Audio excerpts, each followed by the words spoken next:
Vihari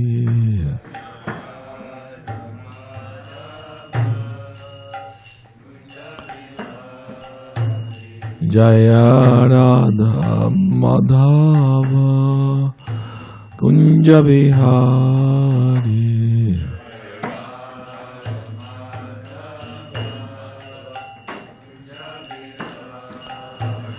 Jaya Gopi Jana Vallabha Girivaradhari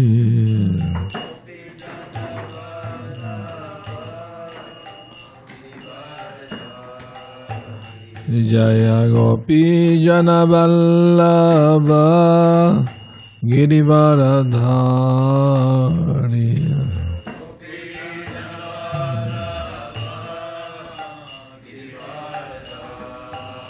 Yashodanandana Brajajana Ranjana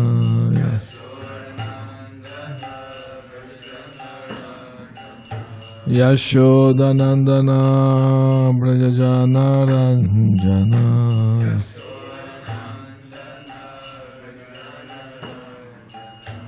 Yamunatira Vanachariya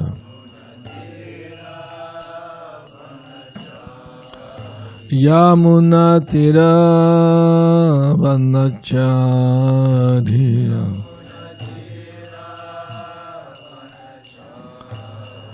Jaya Radha Madhava Kunja Vihari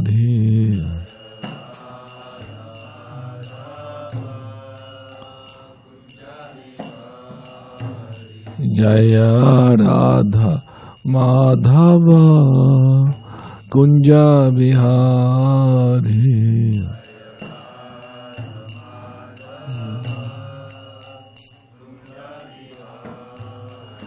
Jaya Gopi Jana Vallabha Girivaradhari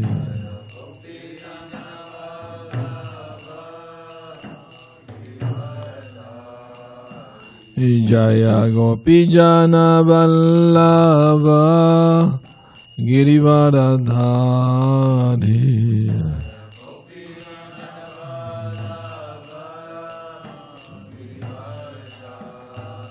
Yashodanandana Brajajana Ranjana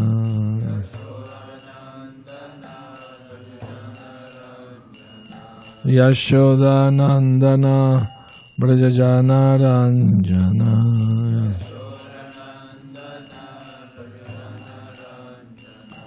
Yamunatira Vanachariyam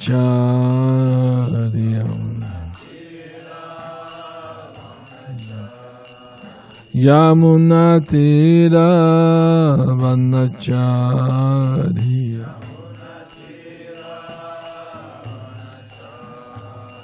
Jaya Radha Madhava Kunja Vihari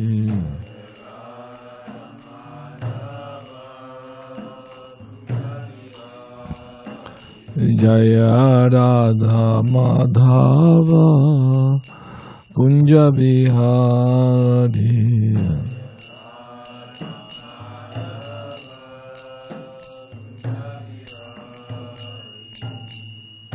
Gora Premanandi Haribo Srila Prabhupada ki jai.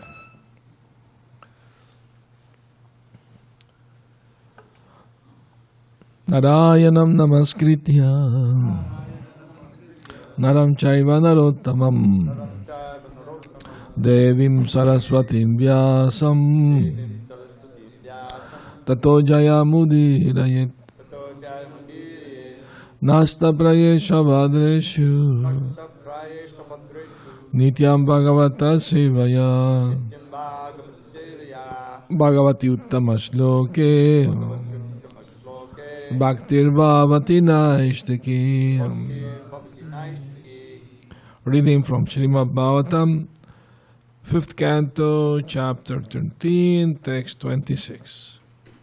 Om Namo Bhagavate Vasudevaya Om Namo Bhagavate Vasudevaya. Om Namo Bhagavate Vasudevaya.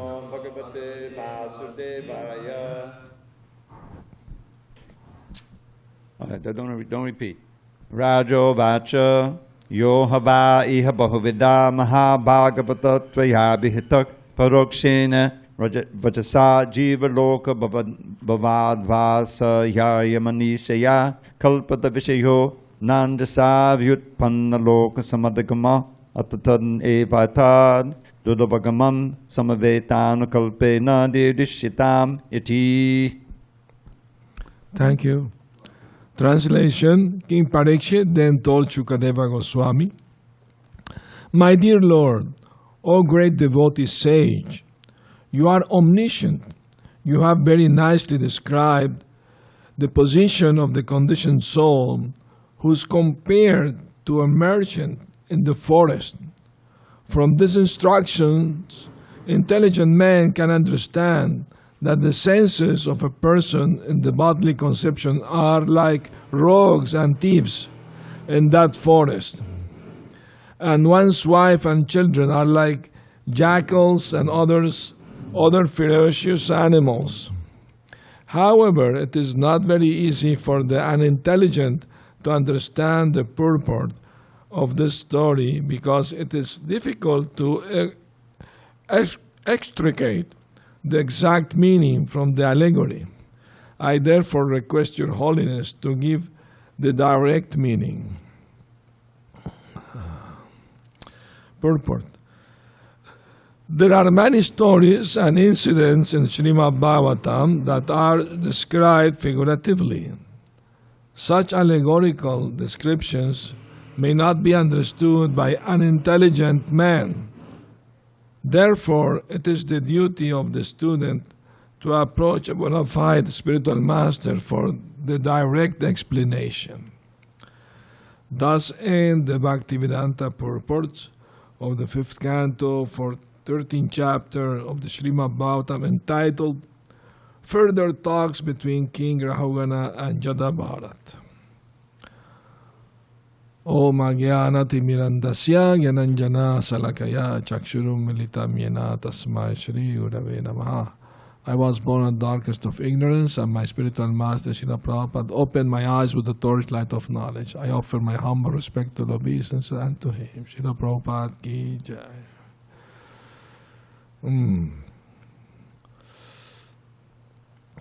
So, this is the end of the chapter, and Parikshit Maharaj is listening to the narration by his spiritual master Shukadeva Goswami, and he's asking him to please explain further the meaning of the forest of enjoyment and the merchant going there, and very allegorical stories. So for people who are not very intelligent, they will not be able to grasp what it means. So for the benefit of others, Maharaj Parikshit is asking his Guru, please clarify more this so I can, not only me, but all other people who in the future will read Bhagavatam, they will understand what's actually meant. No? So that's compassion, that's love, not thinking only for oneself, but to think also for the welfare of others is the symptom of pure Vaishnava. The Vaishnava doesn't exploit anyone. He wants to help everyone. That's Vaishnava. So, I mean to say, sometimes the philosophy of Krishna consciousness is a little heavy for general people to understand. I mean, difficult to understand. For example, here it says that in the bodily conception, the senses of a person are like jackals and thieves, are no rogues and thieves. And the family member, like wife and children, are jackals and other ferocious animals. One moment. Why are you talking like this? It's too heavy. And it's a fact, a materialistic life, talking about materialistic life, of course, not devotee's life. I mean to say, everybody is a slave to their senses, isn't it? So, to please the senses of the family members is not an easy thing. It's a very difficult thing to do. So, the man works very hard to get the money, and the children and the wife takes it all away. Of course, because actually one famous economist said that the impetus for economic development is the affection for the family. If there was no affection for family, would not be so much interest in economic development. So this is going to be going on. We're working on the bathroom repairs, but I guess nobody told them not to work at this time, but I was thinking we could go tell them that, hey, can you guys go get some breakfast? Go take breakfast and come back later. All right. Who's the brave? Who speaks Spanish? You speak Spanish? So we'll speak Spanish, so we'll ask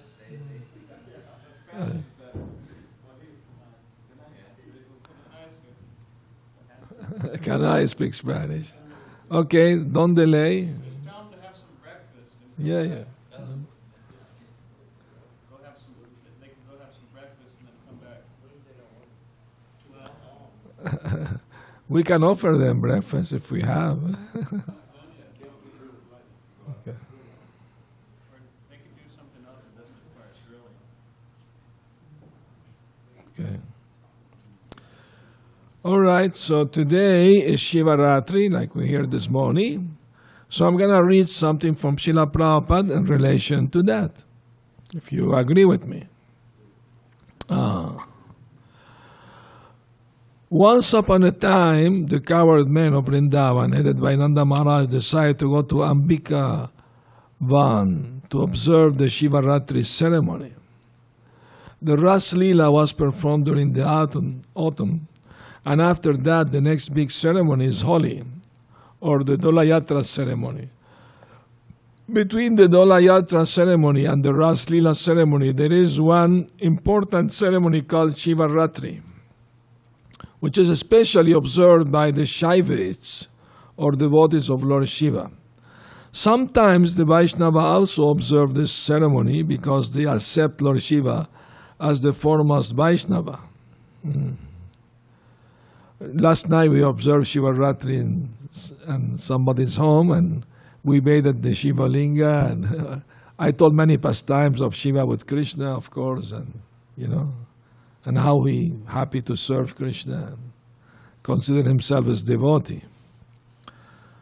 But the function of Shivaratri is not observed very regularly by the bhaktas or devotees of Krishna. Under the circumstances, it is stated in Srimad Bhagavatam that Nanda Maharaj and other coward men once upon a time desired. This means that they were not regularly observing the Shivaratri function, but once upon a time they wanted to go to Ambika Van out of curiosity. Ambika Van is somewhere in the Gujarat province, and it is said to be situated on the river Saraswati. Yet we do not find any Saraswati river in the Gujarat province, although there is a river named Sabarmati.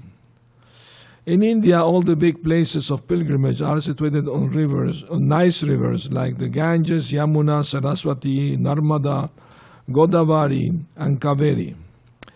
Ambikavan was situated on the bank of Saraswati, and Nanda Maharaj and all the other coward men went there. They very devotedly began to worship the deity of Lord Shiva and Ambika. Ambika is the wife of Lord Shiva.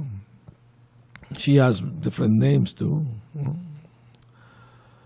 It is the general practice that wherever there is a temple of Lord Shiva, there must be another temple of Ambika or Durga, because Ambika is the wife of Lord Shiva and is the most exalted of chaste women. She doesn't live outside the association of her husband. After reaching Ambikavan, the cowherd men of Vrindavan first bathed themselves in the river Saraswati. If one goes to any holy place of pilgrimage, his first duty is to take bath and sometimes to shave his head. That is the first business. After taking a bath, they worshipped the deities and then distributed charity in the holy places. This is from the Krishna book, chapter 34.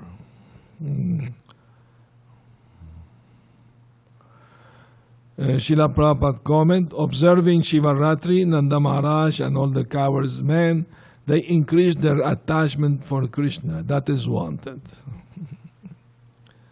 So interesting now how by observing the Shiva Ratri one increased one's attachment to Krishna. Why? Because Lord Shiva is Vaishnavanam Yata Shambhu, the greatest Vaishnava, because he's always absorbed in thoughts of Krishna and his pastimes. There are many wonderful pastimes of Lord Shiva with Lord Krishna, of course, and I said many of them last night. So, for those who didn't hear them, I may repeat some of them this morning. So, Lord Shiva wanted to see baby Krishna, Bala Krishna, have darshan of him. So he came from his abode Kailash, but he disguised himself as a devotee of Shiva. He had the Rudrakshas, and dust all over his body from crematorium and all this. When Bhrigu Muni went to see his brother, Lord Shiva, Shiva came to hug him, but Bhrigu Muni stopped him. No, don't touch me. You have these skeletons around your neck, these bones and this dust from ashes from crematorium, and you have all this ghosts behind following you. No, don't come nearby me. And the actual reason is that Lord Shiva doesn't put on his body any ashes but ashes of Vaishnavas, And also all the bones that he used as a garland are also from the body of Vaishnavas. And also the cobras that are around his neck and arms, they are also great sages who took that shape to be with him. So he's a very peculiar personality. Lord Shiva is not common. He likes to live in crematoriums, and he helps those who are ghosts. Since he's in charge of the mode of ignorance, so he's compassionate toward those who are in ignorance. And since those who have the body of a ghost, they are in ignorance, so he tried to help them to get the human body again. So it is said that he travels with all those ghosts at the twilight. So if somebody is having sex at that time, he may send a ghost to be born there. So it's not supposed to. If you want to have a good child, don't do it at that time, the twilight. So that is out of his compassion, because. So Lord Shiva was misunderstood many times. He was misunderstood by his first father-in-law, Daksha. He misunderstood Shiva and offended him. So Lord Shiva first married Sati, and there was a big yagya, many demigods attended, and Shiva also was there. And Daksha arrived and everybody stood up to welcome him. He was the son of Lord Brahma. He was very effulgent, very important personality. He was very expert in doing very celestial, opulent yagyas. But Lord Shiva was in trance. He did not notice his arrival. And Daksha took offense that he's my son-in-law. He should have stood up and offered me respect, but he didn't do it. So he became envious of Lord Shiva. And he started to criticize him openly in front of everyone. No, that he didn't. Everybody stood up, but he didn't. So he criticized him, offended him. Lord Shiva didn't complain. He remained silent. That's the symptom of an advanced Vaishnava, that if somebody offends you, you don't react. You just tolerate. You don't. Fame and infame are temporary. Who cares, So Lord Shiva didn't pay much attention to it. He let it go, But generally, we are not that tolerant. We react, we become angry, we want to fight, But Shiva is a great Vaishnava, so he's not like that. Of course, if another Vaishnava is offended, we should react, we should disagree, we should immediately say something that is not correct. But if oneself is being offended or criticized, one should tolerate. That's the teaching of Chaitanya Mahaprabhu. Trinadapi sunichena taroneva sahishtuna amanina manadina kirtaniya sadahari. That one shall be as humble as a blade of grass. And as tolerant or more tolerant than a tree. In that humble state of mind, one can always chant the holy name of Krishna. So, now, what to do if somebody praises you? How to remain humble? Well, okay, we understand if somebody is criticizing you, you have to tolerate and not protest. In the Mahabharata, it is said that if somebody unfairly, unjustly criticize you, offend you, and you do not react, you do not defend yourself, the pious activities of that person passes to you. So it has its benefit to be tolerant. If you don't protest, you just remain silent. So, but what about if somebody praises you? How you react to that? We may externally tell the person, no, please don't speak like that, I'm a fallen soul. But internally we may think, oh, finally somebody acknowledged me, That's nice. We think, oh, that's nice, yes. But then how to deal with that? There is one nice pastime of Ramanujacharya and his disciple Govindadas.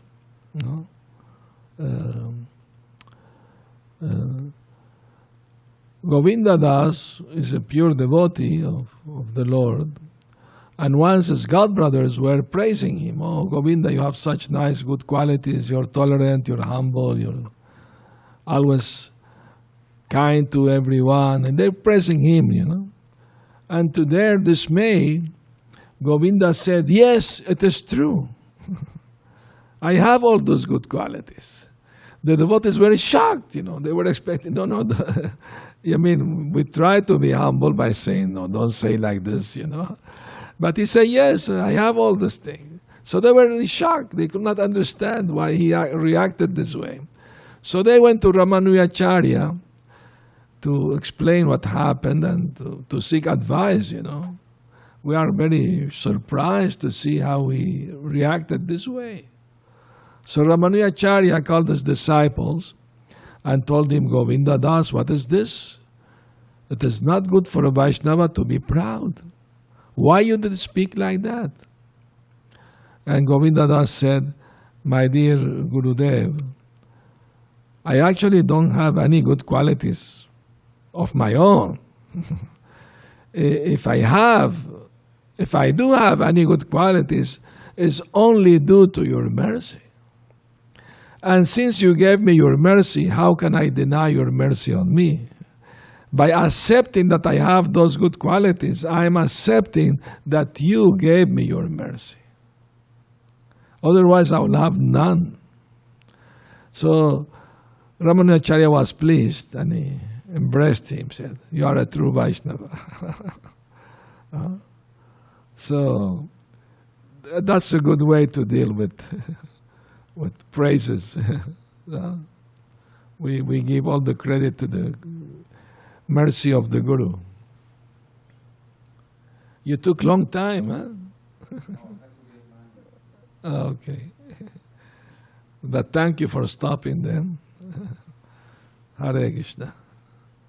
So, anyway, later on, Shiva's first wife, Sati, she heard that her father was doing a big yagya, a big fire ceremony.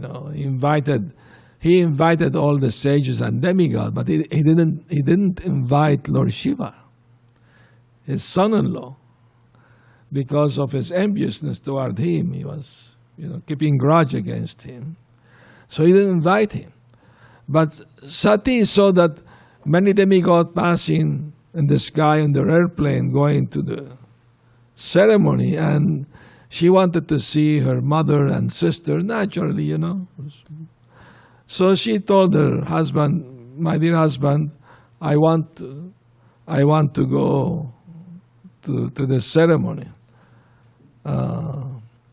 And although we were not invited, but still they are my family members, they will be happy to see me." Lord Shiva said, "Well, I advise you not to go, because your father is not favorable to me. He may say something may upset you, So please don't go." But she could not obey her husband, because she was very attached to see her mother and sister and see, to take part in nice ceremony and to dress nicely. It's a natural women's psychology.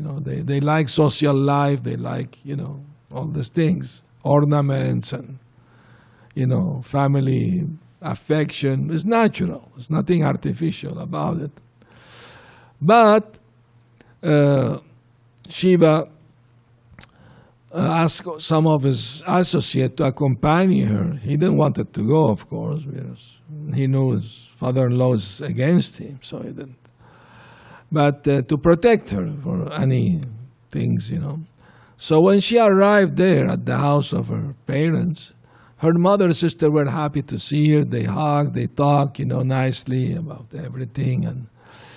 But her father completely ignored her. Totally ignored her. He didn't even look. He turned his face away when he saw her, Why? Because she was the wife of Lord Shiva. Although she was his daughter, he still turned away his face, and having not a nice look on his face when saw her. So she understood that he was still keeping grudge against her husband. So she was very upset, because the wife represents the husband, and an offense to her is also an offense to the husband, of course, naturally. Because of her, Prabhupada explained, when Krishna consciousness, when we become devotees of Krishna, it's like when somebody gets married, When somebody gets married, the husband or wife relation become your relation. If the husband have enemies, they become also your enemies. Automatically. Although before that you don't have any quarrel with those people, but as soon as you get married to that person, their enemy become your enemy also. Now automatically.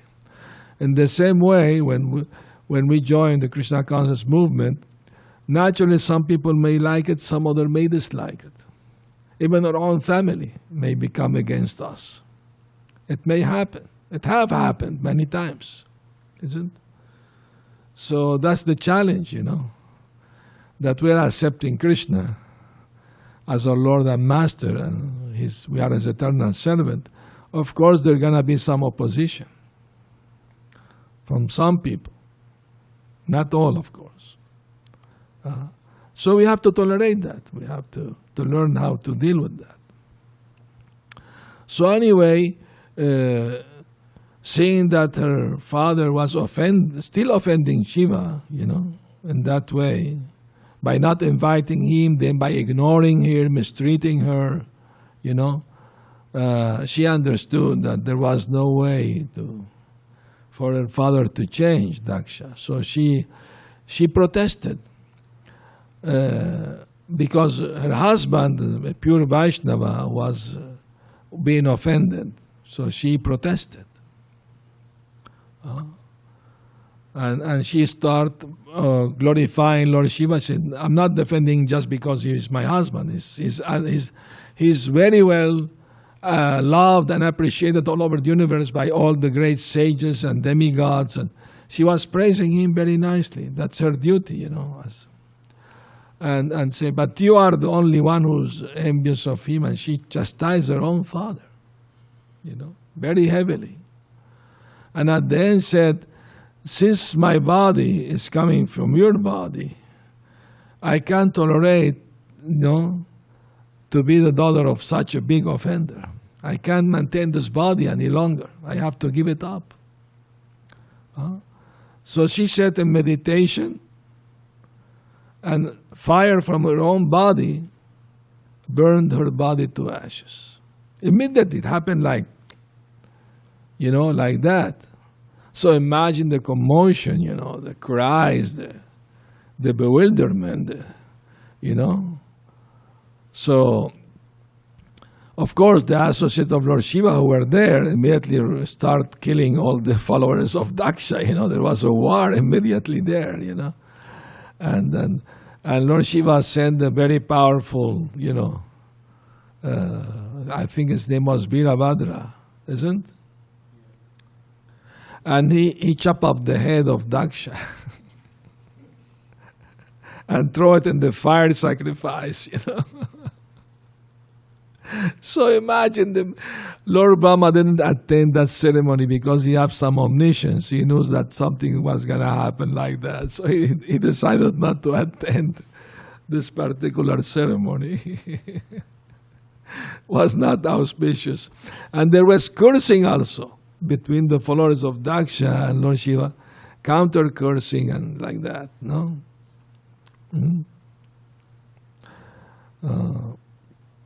Anyway, you can read in the fourth canto all the pastime in great detail. But then,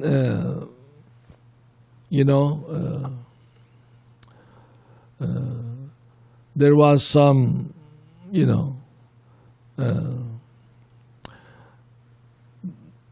Lord Shiva was asked to please, give mercy to Daksha, let him repent, give him a chance to repent for his action. So Lord Shiva put the head of a goat on his body, and he spoke. Daksha spoke. He was repentant. He was humble.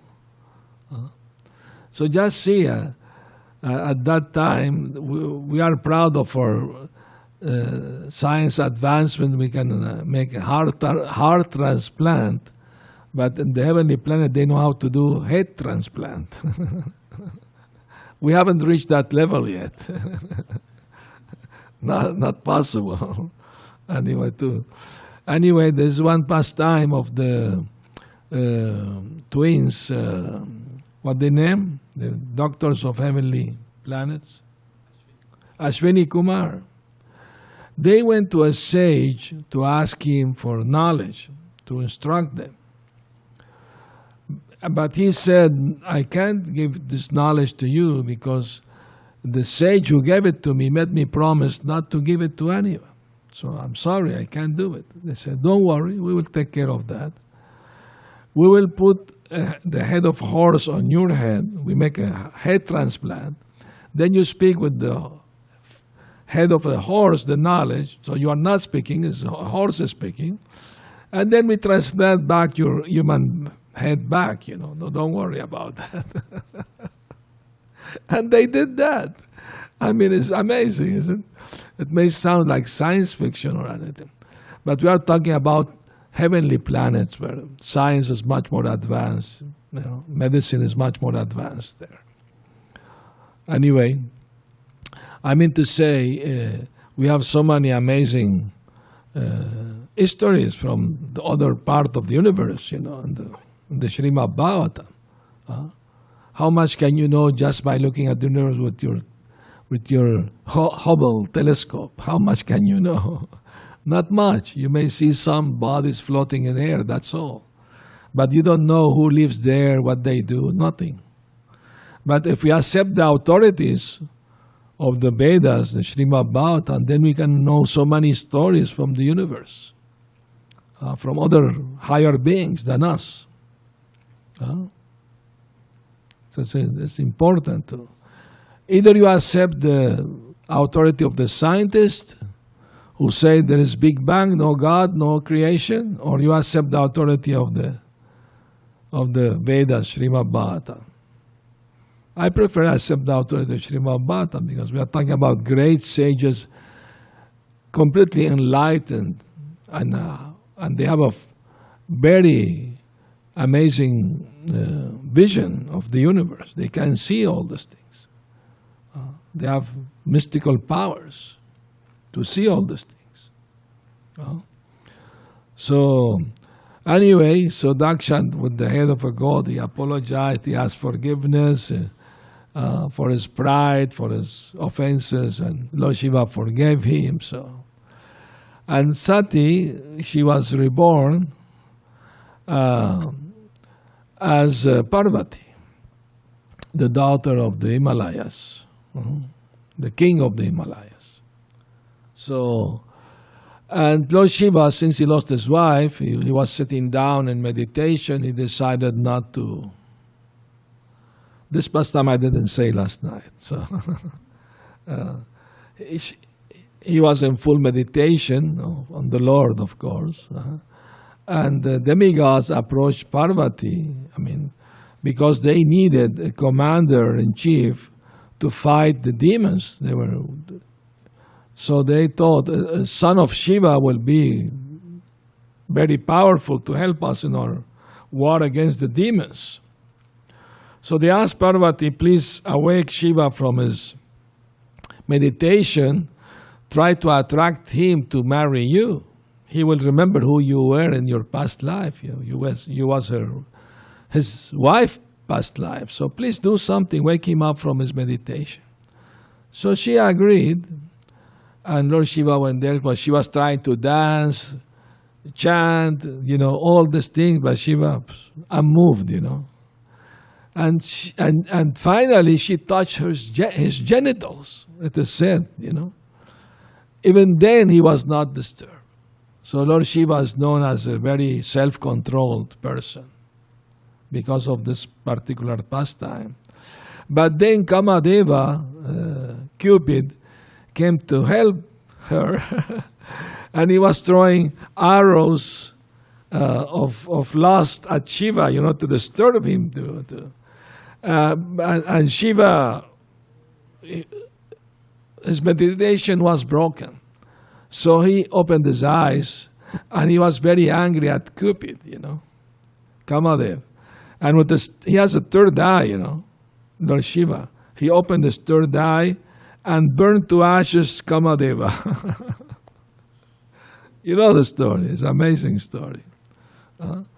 So, and it is said that later on, of course, Shiva married Parvati, Here, of course, that she was his wife past life, so it's natural. They loved each other and they got married again. And it is said that Kamadeva, or Cupid, was reborn as Pradyumna, Krishna's son. Now the story of Pradyumna is very amazing also. You have to read the Krishna book. The story there is that when he was a baby, he was kidnapped by a demon, Pradyumna, and was thrown in the middle of the ocean. a big fish swallowed him. And a fisherman with his net caught this big fish and took it to the kingdom of one Asura king, because only demons used to eat fish. And at that time, now everybody is demon. Prabhupada said, if Lord Chaitanya will have come to kill demons in Kali Yuga like Krishna did, nobody will be left, practically speaking. So he came to kill the evil mentality of the people by this Harinam Sankirtan, by this chanting of the holy name. Last night we have very good kirtan, at the beginning and the end of the program. Very nice, very good. So people were dancing and jumping, it was good. You missed that. You was watching? Good, okay. It's still there, you can watch it later, if you want. Anyway, so when the cook opened the belly of the fish, he found a baby inside it. It was Krishna's son, Pradyumna.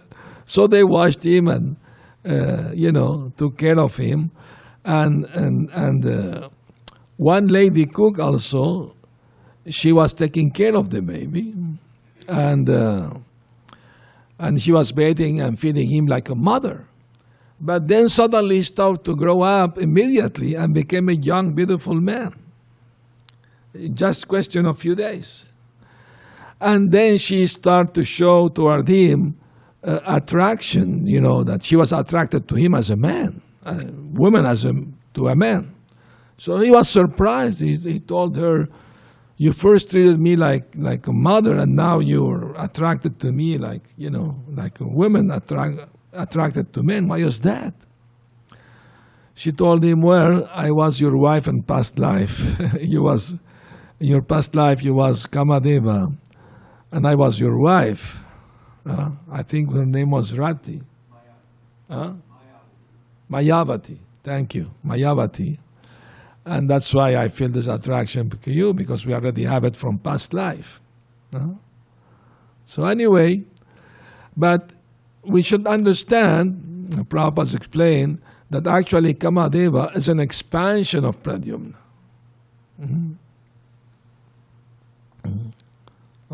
The actual Pradyumna is Vishnu Tattva. Anyway, so many wonderful pastimes of the Lord and His pure devotees. And today we can remember all of them. And thank you for coming and hearing. Any comments or questions? Maharaj? I have a question. I know. Moment, Vijay Krishna Bhu. Yes, I can wait, no problem. Good. I'm confused about the date. My calendar says tonight is Shiva Ratri. Tonight. Tonight. Okay. So you. We celebrate last night because we had a program, so I don't know if it was last night or today. The hobgoblins and Shiva's associates are not going to be upset? No problem. Okay. I mean, generally speaking, Prabhupada said bhaktas of Lord Krishna don't observe Shivaratri. Sometimes they may do, like the pastime described in the Krishna book, Yeah. Okay.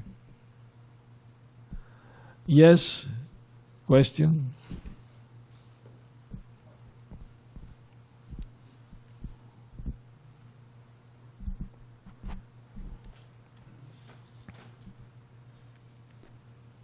Thank you very much, Maharaj, for a wonderful class. I just wanted to ask, because I'm curious, how is it commonly celebrated, the night of Shiva among the followers of Shiva? How they celebrate? Yeah, just how did they celebrate?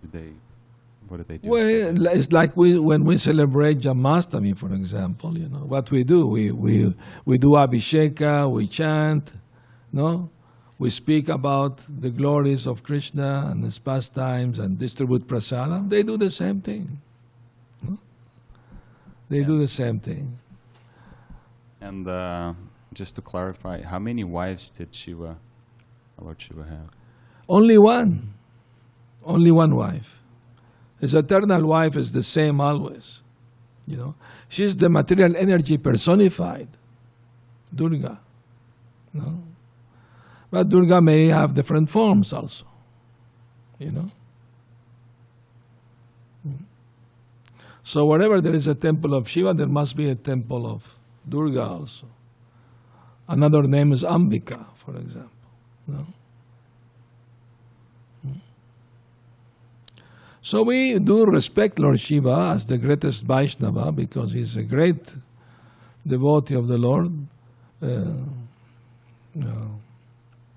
He said to his wife Parvati, Tadyanam sarvesham Vishnu aradhanam param. That even greater than worshipping Lord Vishnu is to worship his Tadiya's servant. He knew the philosophy. And also, Lord Shiva described the Srimad Bhagavatam to his wife. And then he told her, about the Bhagavatam. I'm trying to remember the mantra in Sanskrit.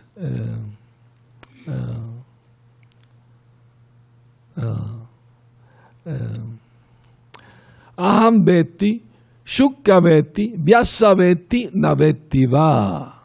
He said, I know the Bhagavatam. Shukadeva Goswami knows the Bhagavatam. And Vyasadeva may know or may not know the Bhagavatam.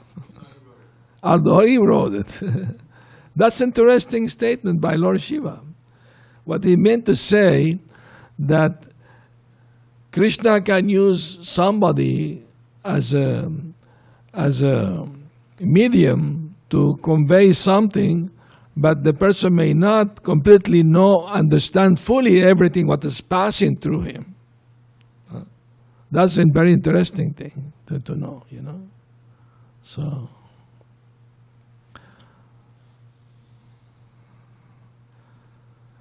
All right, Vijay, your question? Yes, Maharaj, thank you very much. You're very kind. My humble obeisances. Maharaj, inspired by the text you chose for today, my question is, what is the difference between the intelligence of a demon and the intelligence of a saint, please? Very simple. The intelligence of the demon is directed toward to enjoy the material world, to exploit others, to harm others for his own pleasure, you know. And the mentality of a sage or a saint is to be nice and helpful to everyone, to be an instrument for God's mercy toward others. He's a well-wisher to everyone. He never wish any bad things to anyone. So titikshava karunika suridam sarvadehinam ajata shatrava shanta sadava sadhu bhushanam. What are the qualities of a saint or sadhu? He's very tolerant, he's very compassionate. Prabhupada gave the example of Lord Jesus Christ. He was so tolerant that although he was crucified, he still forgave. He was very merciful. He asked God, please forgive them, they don't know what they're doing. I mean, that was very, very tolerant, very merciful. No? So, Suridam Sarva Dehinam is very friendly to everyone, not only human beings. He's friendly to the animals, to everyone. He doesn't want to harm even an ant. No? Ajata Shatrava, he doesn't see anybody as his enemy. Some people may see him as enemy, but he never see them as enemy. Ajata Shatrava, Shanta is always peaceful. Internally is always peaceful. Sadhava sadhu, those are some of the qualities of a saint, or sadhu. That is your answer, Maharaj? Excuse me? I'm asking if that is your answer. Okay, if you want to know more, just let me know. No, Maharaj, I'm just asking because the speakers, they stop speaking and I do not know if they already gave the answer. Yeah. So you just, yes, allow me to say the following. You gave me again the exact outstanding answer to my question. Thank you very much. Hare Krishna. You're welcome. Thank you for appreciating it. Yes. You're welcome, Maharaj. Please go ahead. I remember when I first started proofreading back in '74, I think. One of the first things I proofread was the fourth canto, and it was the Shiva meeting with the sons of Chitraketu, the Prachetas. The Prachetas, yes. Yeah, Prachetas. And so as I was reading it, he met with them and he sang the song of Shiva. There's a Oh, whole wonderful, chapter. wonderful song. And within that song, there's one verse that especially stood out. If I Please could do share it. Please do it. Go ahead. This is near the end, and it's important because I'll tell you what. Just one real quick pastime. We had I remember I used to do an artik in the evening. This, the evening artik, not the last one, but the one. And it was Shiva Ratri, and we had one devotee, very prominent devotee here, who was dressed up as Durvasa Muni, and he was. They had the Shiva Linga right here by the fountain. And they were offering all of this food, prasadam to the Shiva Linga. I said, this isn't right, but I couldn't do anything. I was doing the arti. So the next year, I said, I'll conduct the Shiva Ratri celebration. And we didn't sing the whole song, but I introduced this song of Lord Shiva, and that Lord Shiva is a Vaishnava. And that if you really want to worship Shiva, just worship Krishna. And you offer the food to Krishna, and the prasadam Then to Shiva, yes, as given. prasad, as Mahaprasad. Yeah. He will be very pleased, of course. So this is my favorite verse of this song. Padā, this is Lord Shiva singing, and the Prachetas are listening. Padā śarat-padma-palāśa-rociṣā, nakha-dyubhir ntar-aghaṁ vidhunvatā, pradarśaya svīyam apāsta-sādhvasaṁ, padaṁ guro mārga-gurus tamo-juṣām. My dear Lord, this is the Krishna that Lord Shiva is singing. Your two lotus feet are so beautiful that they appear like two blossoming petals of the lotus flower that grows during the autumn season. Indeed, the nails of your lotus feet emanate such a great effulgence that they immediately dissipate all the darkness in the heart of a conditioned soul. My dear Lord, kindly show me that form of yours that always dissipates all kinds of darkness in the heart of a devotee. My dear Lord, you are the supreme spiritual master of everyone. Therefore, all conditioned souls covered with the darkness of ignorance can be enlightened by you as a spiritual master. Jai, Haribo. Beautiful. Please repeat it. Please repeat it. Yes. Hare Krishna. My dear Lord, your two lotus feet are so beautiful that they appear like two blossoming petals of the lotus flower that grows during the autumn season. Indeed, the nails of your lotus feet emanate such a great effulgence that they immediately dissipate all the darkness in the heart of a conditioned soul. My dear Lord, kindly show me that form of yours that always dissipates all kinds of darkness in the heart of a devotee. My dear Lord, you are the supreme spiritual master of everyone. Therefore, all conditioned souls covered with the darkness of ignorance can be enlightened by you as the spiritual master. Wonderful. Thank you. Thank you. Amazing. And this prayer is directed to Lord Krishna. Wonderful. Very good. Srila Prabhupada ki jai, Gaur Premanandi, Hari Bol.